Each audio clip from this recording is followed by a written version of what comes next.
Here we are again, mothers and others. I'm so excited to introduce to you our next candidate, and that would be Detrick DeBurr. Detrick is a candidate for a Texas House District 65. He is running against Republican incumbent Rhonda Thymesh. Is that how you say her name? Yeah, Tamesh, Granda Yes. Tamesh. Yes. Oh, yes. Condra Tmesh. So welcome, Detrick. Tell us a little bit about who you are and why you are running for office. Sure. Thank you very much, Nancy. Name's Detrick DeBurr. I live in the Colony, Texas. I'm running to become your next Texas House representative, representing District 65. First of all, two cycles ago, this seat was held by a Democrat. It was flipped. And then after some creative redistricting, it has been shifted. It now includes, Bartonville, Double Oak, Draper, Justin, Lantana, little piece of Fort Worth, just giving you an idea of how it's been carved up. Highland Village, Louisville, Plano, Roanoke, and of course, I live in the Colony. But more importantly, I've been a planning and zoning commissioner in North Texas for about 18 years.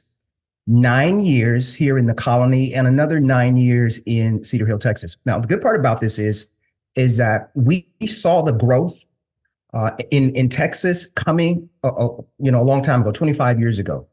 The cities are ready and prepared to handle the growth. More importantly, we're looking at about another 1.6 million people by the end of this decade coming to one of the triangle cities, whether that be North Texas, Houston, or the San Antonio, Austin corridor. So the cities are ready. However, our state legislature is detached from that process. And so one of the things that I bring to the table is that almost 20 years of experience of seeing how as they say, the sausage has been made.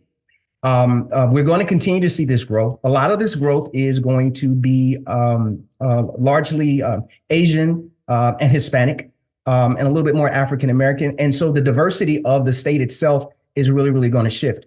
I think the state legislature needs to look like the people that it represents. More importantly, like I said, I think I can bring some of that rational thought process back to Austin. I don't see myself as quote unquote going to Austin. I want to bring people to Austin with me, kind of sort of open the door to people to come down and do the state's business. I'm a software developer by training, meaning I'm kind of sort of logical in my thought process. I am data driven pretty much in my actions. And it's about time we bring that sort of calm, rational thought process back to the policymaking process right now. And that's why I'm running. Well, those are great reasons to run, and I like your background. It's solid. I love it. So what are the top 3 issues that you're running on for your district? Yes, absolutely. Well, first of all, we're going to have to expand Medicaid. Number one. And let me take a step back. I'm looking at Texas 2036. Okay. That's how I'm setting my priorities. I'm looking at the next 12 years, what we have to do today to make sure that Texas can accommodate the 1.6 million people that we already know are coming, right? Fort Worth is the fastest growing city in the country. So people are coming to Texas, and when they are attracted to whether Dallas or Fort Worth or even Houston, they actually don't come to those cities. They come to the surrounding areas. So I just wanted to put that out there. But anyway, with that said, expanding Medicaid, number one. Number two, funding our public schools. Okay. When these people get here, they're going to come with children, and those children have to go to schools. And then number 3, just reasonable and rational gun legislation. When we look at the amount of money, just the day before yesterday, $6 million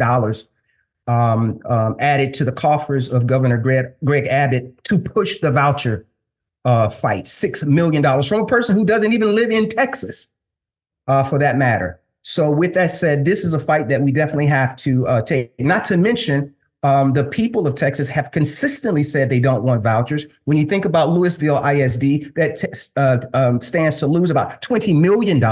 When you think about there are 5.4 million kids in public school today, and 950,000 of those actually are in a rural district, meaning there is no there is no private school to go to.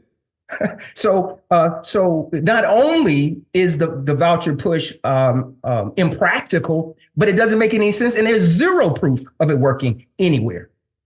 going back, not recently, but to its beginning in, after Brown versus the Board of Education. Every single attempt at widespread vouchers has failed. So that means to me that our governor is pushing a platform without without Texas in mind. And at the end of the day, that's one of the issues that we have to address. We have some other smaller issues, but those are the big ones by far. Well, those are really great issues. And you know that at Mothers and Others, we are big on pushing back against vouchers. That is really, that took up most of our work that we did this past year in the ledge. So we can empathize there for sure. So can you tell us, where can we find you and how best can we support you right now? Sure. You can find me on the web at www.deburrfortexas.com. You can find the same DeBurr for Texas on Instagram or on Facebook. At the end of the day, I need people to give and support with dollars. Kronda just raised $75,000 from the lawsuit reform PAC just 3 days ago. Like I said, and a lot of money is being poured into the state from outside of the state, which will trickle down from Greg Abbott down to all of the current people who did support those vouchers, for example. So we need your financial support. Yeah, 100%. So thank you so much for spending the evening with us. It was great to meet you, and I can't wait to see you on the campaign trail. My pleasure. Thank you.